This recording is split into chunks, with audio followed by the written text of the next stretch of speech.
Ni matumaini yangu kuwa umzima buheri wa afya, mtazamaji wa EATV popote pale ulipo. Karibu sasa katika kurasa, dakika chache za kukufahamisha machache katika mengi yaliyofika mezani kwetu kwa hii leo. Serikali ya Tanzania imeidhinisha zaidi ya shilingi bilioni 290 kwa ajili ya kuboresha daftari la kudumu la wapiga kura ili liwe la kidigitali, zoezi litakaloendeshwa na kusimamiwa na Tume ya Taifa ya Uchaguzi yani NEC.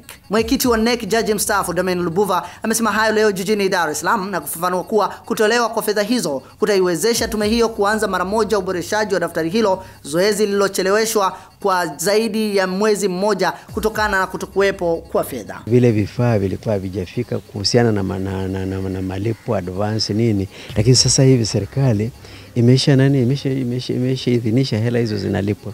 Kwa hiyo ni jibu kwamba fedha hizo zinatoka serikalini. Kwa hiyo iwe imetoka kwenye fungu lipi au vipi, hilo ni swala ambalo la serikali, kwa sababu ya umuhimu wake.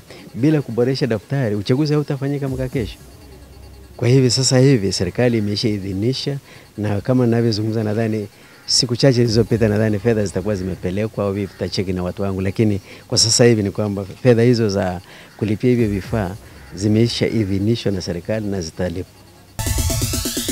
Tuendelee na kurasa. Baraza la dini mbalimbali nchini Tanzania kwa ajili ya kushughulikia amani, yani Interreligious Council for Peace Tanzania, limewataka wanasiasa nchini kuacha kuingilia shughuli za kijamii zinazoratibiwa na vyombo hivyo na hatimaye kupelekea kuvuruga amani, haswa katika kipindi hiki cha kuelekea kwenye chaguzi mbalimbali. Wito huo umetolewa leo jijini Dar es Salaam na viongozi wakuu wa baraza hilo wakati wakiongea na vyombo vya habari kuhusiana na hali ya mahusiano ya amani na imani za kidini hapa nchini, pamoja na maonyesho vikoba vya kidini vitakavyoanza kesho katika viwanja vya Karimjee jijini Dar es Salaam. Vikoba hivi tunavyovisaidia taaluma au uwezeshaji si vikundi kwa ajili ya mambo ya kisiasa.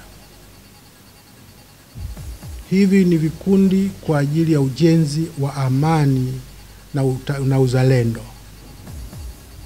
Ndio tofauti ya vikundi vyetu. Kwa hiyo mwanasiasa tunamwambia akae mbali.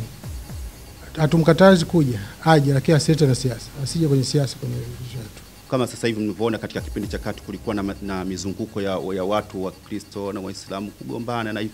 Lakini mtandao huu umejaribu kuwaweka watu waliokuwa dini mbalimbali kukaa pamoja, kuelewana, kushikamana, kusikilizana na kuondoa tofauti zao. Yani mtu anakaa Muislamu na Mkristo kama tulivyokaa na mchungaji hapa. Hii si kitu cha ajabu. Kwa hiyo leo wanakaa Waislamu na Wakristo wanakaa pamoja na wanaunda katika mazingira ya kijamii, majambo ya kijamii. Tumalizie kurasa kwa hili. Watumiaji wa barabara na wakazi wa mtaa wa Samaki Mbezi Beach jijini Dar es Salaam wanakabiliwa na kero ya kuharibikiwa magari na kukosa sehemu ya kupita kwa uhuru, hasa watembea kwa miguu kutokana na barabara ya Masana wanaoitumia kutuama maji taka tokanayo na kukosekana kwa miundombinu ya kusafirishia maji hayo. Wakiongea na kurasa leo jijini Dar es Salaam, wakazi wa eneo la Samaki wamesema kuendelea kwa ujenzi wa majengo mengi katika mtaa huo na kukosekana kwa miundombinu thabiti ya kusafirishia maji taka kumeleta usumbufu, na kwa sasa hali hiyo inawanyima uhuru, hivyo wameziomba mamlaka husika kushughulikia swala hilo. Hii barabara kwa kweli mimi inaniumiza kichwa sana. Yaani wamejitahidi kuyatoa haya maji, kila siku wakiweka maji yanarudi. Haya madimbwi, watu huko wanatengeneza barabara ili kipengele hiki hapa kimewashinda. Maji haya ni haya maji yanashindwa kuvuka mtaro hapo nyuma hapo. Yanatua hapa na hapa, na matajiri wanafungulia maji yao machafu yanakuja hapa. Ni majirani wote wa hapa wanashirikiana kabisa kuyatupia haya maji usiku, na wakati mwingine serikali haifanyi chochote. Kero yetu kubwa ni kama unavyoona haya madimbwi. Wakubwa wapo wanaona, na kwa kweli tunapata shida. Wanapita mawaziri, wabunge na viongozi mbalimbali wa serikali wanasema dumbukia twende. Kaka, na sisi tunapita kwa miguu, tunapata shida kwa kweli. Tumekufungulia na kukufungia kurasa kwa hayo machache katika yale mengi yaliyofika mezani kwetu kwa hii leo. Kesho, je, kuna ni? Tafadhali usikose kuangalia dakika chache za kurasa. Alafu tuandikie maoni yako kupitia barua pepe yetu ambayo ni kurasa@eatv.tv. Kwa niaba ya wote walioshiriki kuletea kurasa, mimi ni Laltaika, Noah Laltaika. Kurasa.